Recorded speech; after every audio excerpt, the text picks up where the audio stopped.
Hello all you blissful people of the internet, I hope you're all doing beautifully. It's new project day, we've got ourselves a new bike and we haven't done bike content for a while, so let's hook into it and I'll show you what we're doing. So this is it guys, this is my 2025 Honda CBR500RA. I've literally just got back from picking it up and we are going to immediately start modifying it, but we'll get to that in a second. So I've actually owned a 2019 CBR500RA in the past and a 2021 CBR650R. Both of these bikes look very, very similar. And I actually went to buy a 650, but the deal on this 500 was just way too good to give up. I won't tell you exactly how much, but let's just say I did save a few $1,000s on choosing the 500. Plus, when you buy a 650, they are factory restricted. And if you want to de-restrict them, there's easily another $1,000 to $1,400, depending where you go. So it was a bit of a no-brainer to go at the 500. I do love how both bikes ride, and I'd be pretty hard-pressed to choose one in this day and age, especially where I live. So anyway, I ended up going with the 500. I do have currently a Honda CRF250 dirt bike, which is on full road reg. I've been on this for the last 3 or 4 years, but everyone I know in the area that has dirt bikes have sold them or moved on. And when you go out into the bush here, you don't get any phone reception. So I'm not too keen to go out on my own. And plus, I do honestly prefer road bikes over dirt bikes. So that is currently up for sale. And we're now back on this. So basically, long story short, a few things have already been done to the bike by the dealer. I did get the tyres changed over. The tyres that come on this bike are a touring tyre, and they are a really, really good tyre, long lasting and fairly good grip. But I've got OCD, and having a sports bike with touring tyres sort of looks a bit weird. I'll show you right now what the tyres look like that come with the bike. So yeah, they are a good tyre, but I like the look of these better. And also there are a few tight, twisty roads around here that we like riding on. So I've gone with those. These are a Pirelli Rosso 2 tyre. I've gone for a standard replacement size tyre in the front, and in the back, I've gone from a 160 width tyre to a 170 width. Feel free to hate on me for going wider. A lot of people say that it stuffs the handling of the bike. I've gone wider tyres in the past on road bikes, and I personally cannot really tell much of a difference. If you're going on a racetrack, you probably would. But you wouldn't go on a racetrack with a 500. So basically, we've gone the better tyres. I also dropped them some red wheel stickers that I got off just off Evil Bay. They chucked them on as well. And I also fitted some 90-degree tyre valves for me as well. So 3 changes that have been done on these tyres, on this bike, all relate to the wheels and tyres so far. It has done so far a total of... Let's have a navigation. Press right to select destination. So yeah, she's quite fresh. So basically where we're going to start is we're going to start right here. I'm going to actually change the front sprocket. This is a +1 front sprocket, and all that's basically going to do is slightly lower our RPM at cruising speeds, and we'll be able to get slightly more speed out of each gear. These are geared for around town riding. Some people say that if you go too aggressive on the front sprocket or going negative teeth on the rear, it can affect acceleration, but I didn't buy a 500 to go fast. So basically that's where we're going to start. So to do that, we basically need to back off the rear wheel bolt and nut. We need to back off the adjusters because we'll need to readjust the chain. And then we need to get the front guard off in here to get the front sprocket off. So we'll start hooking into that straight up. Sweet as, so we've got that bolt and nut backed off. It's just a 24mm nut on the other side. We've shoved the wheel forward, so we've got heaps of change route now. Now we'll take off this cover, which is just held on with a couple of 8mm bolts, and that will expose the front sprocket.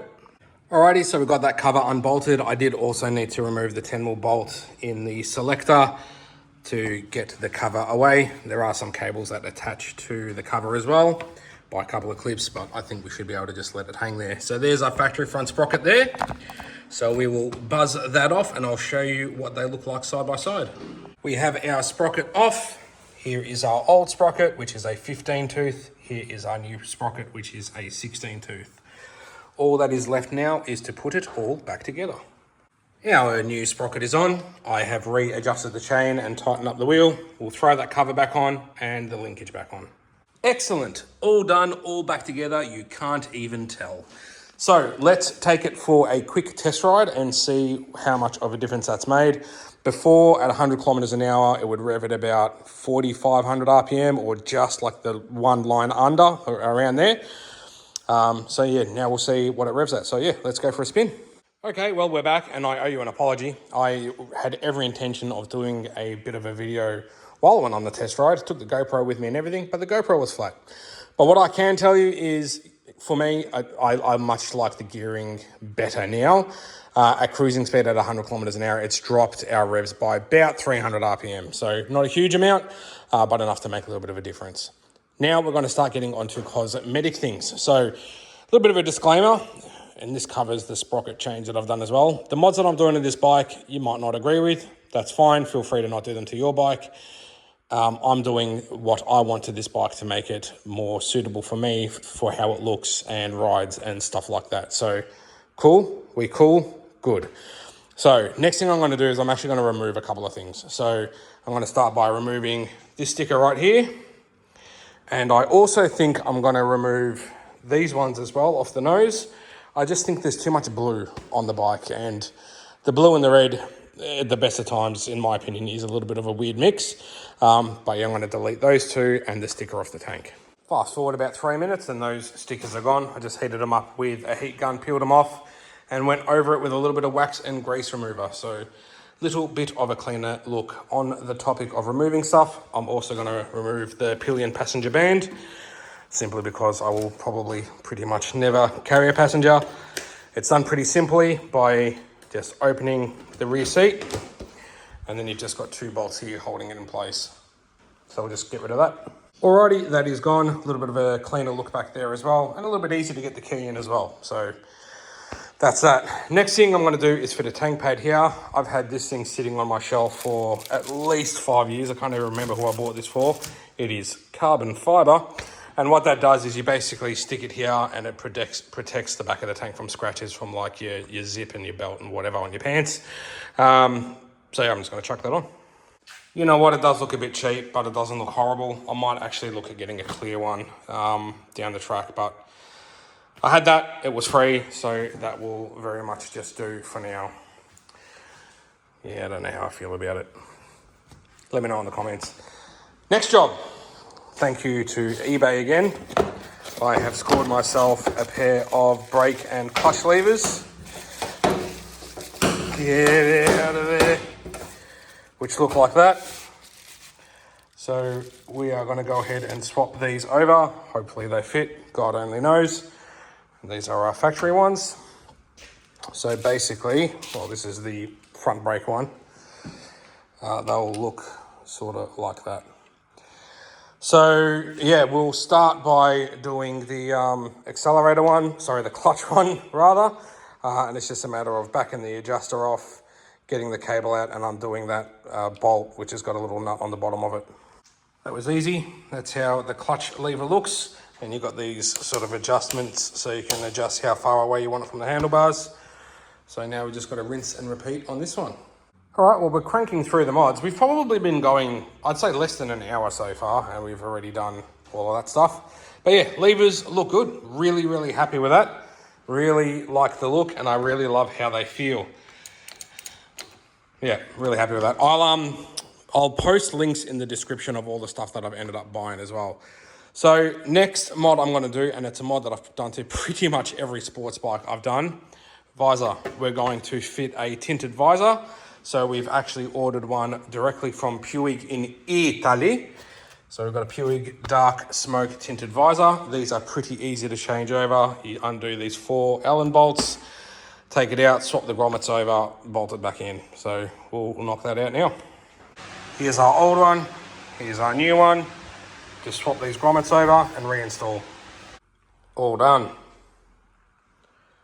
Actually really happy with how that's turned out. I think it looks really good, but each to their own. You might hate it, which is fine. I don't really care. So next thing we're going to do is, we're done with the front of the bike. So now we're going to move on to the back of the bike, and I'm going to do something with the tail light. So bright red tail light in a black housing, to me, sort of looks a little bit weird. This is what it looks like lit up. So it's... Navigation. Press right to select destination. What we're actually going to do is we're going to slightly tint that tail light. Not too much, just a little bit. The proper way to do it is to pull the back of the bike apart and remove the light, which we're not going to do. We're actually just going to tape up around it and hit it with a little bit of Nightshade's tail light tint. So let's get onto that now. All right, I've got it all masked up, ready to go. This is the product that we're using. Just give this a good shake up. We'll give it 1, maybe 2 light coats and see how it turns out. First coat is on. I'm going to give it 1 more light coat once that dries. Second coat done. We'll let it dry, take the tape off, see how it looks. Alrighty, so that's how that's turned out. I don't know about you, but I reckon that looks heaps better. It's not as standy outy. And when it's turned on, it looks like this. Keep in mind that is just tail light. When you press the brake, let's see if I can do this with one hand. So still plenty bright enough. Cool. Job done on that. On to the next. Okay, so one more thing we're going to do to this thing as far as cosmetics go, also on the back of the bike. And in case you're wondering, Dave, why have you not done a tail tidy on it? It's because we're going to do a tail tidy on it. By the way, don't worry about the water on the ground. It's just started raining. So I don't know if this is going to fit. This is a China's finest. Brand of it is Xitomer. Xitomer. I don't know, whatever. I don't know if this is going to fit because it says that it's to suit up to 2023 or 2024. I can't remember. But basically, yeah, it's that. And we've got some hardware and stuff in here as well. Some instructions and some heat shrink, and we've got an LED number plate light and stuff. Cool. So what I'm going to do first up is pull the back seat cover off and just start pulling things apart and see if this is going to fit. So yeah, come along for the ride. Okay, so I've got the back seat cover off and I've just measured up the holes for the mounts for this one, and it looks like it's going to work, so we'll see. So we need to go ahead and unplug everything in here. That's our indicators and tail light and number plate light harness. So we need to do that. We'll pull the number plate off and just start unbolting things. Got everything unplugged that needs to be unplugged, so that's all good. Got the number plate off. I have screwed the number plate onto the tail tidy, and I've also screwed in the little LED number plate light, put a little bit of loom tape on the wires. So that's also good. So now we'll go get this thing unbolted and get it off the bike.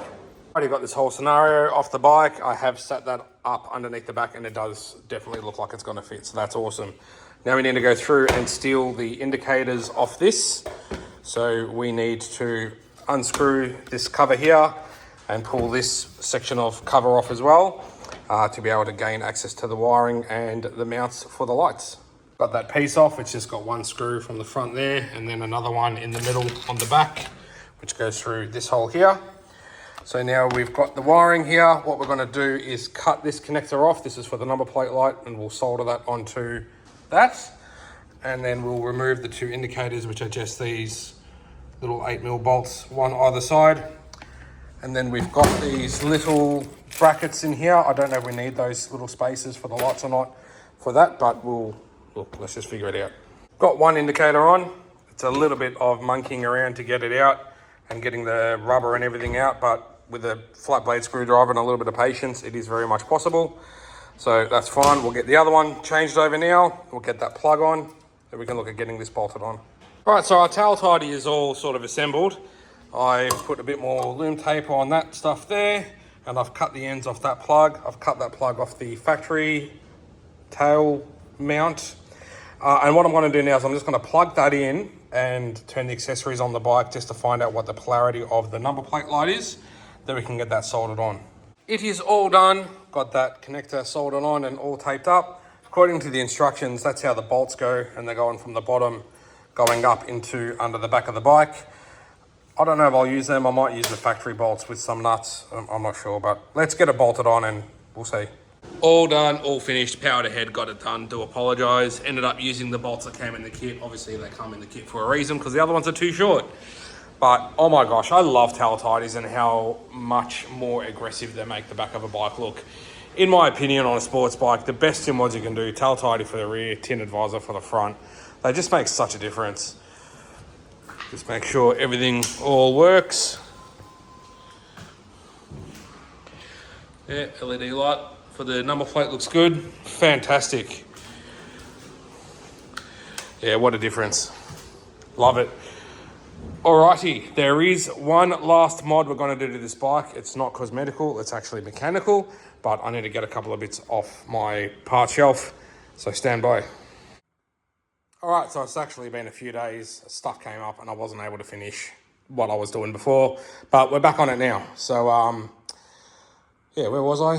Oh yeah, last mod we're going to do on this is a mechanical mod, as I said, and we're actually going to modify the intake on this.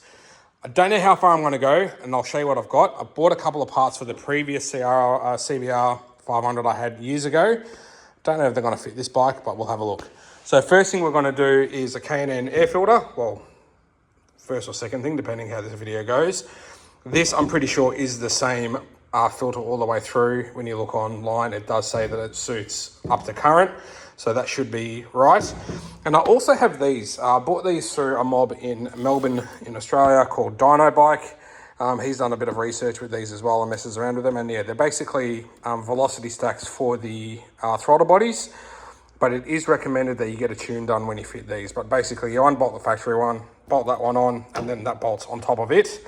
And it gives you up to X amount more airflow and changes the venturi of the air to apparently give you a little bit more power.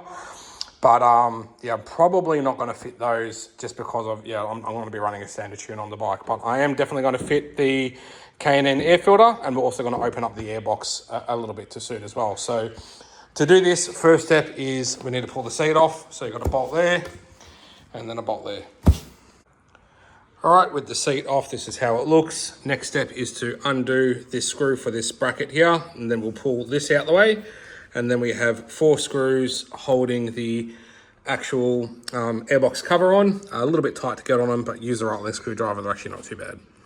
Alrighty, we've got the airbox cover and filter off, which looks like that. So all we're gonna do is remove these 2 screws here, and then these 4 silver screws actually bolt or screw the filter to the airbox lid. So we'll go through, get that changed over, and then what we're going to do is open up. So we're going to delete this duct and then open up this hole a little bit more to match the diameter of that hole, essentially. As for the factory trumpets, this is how they look.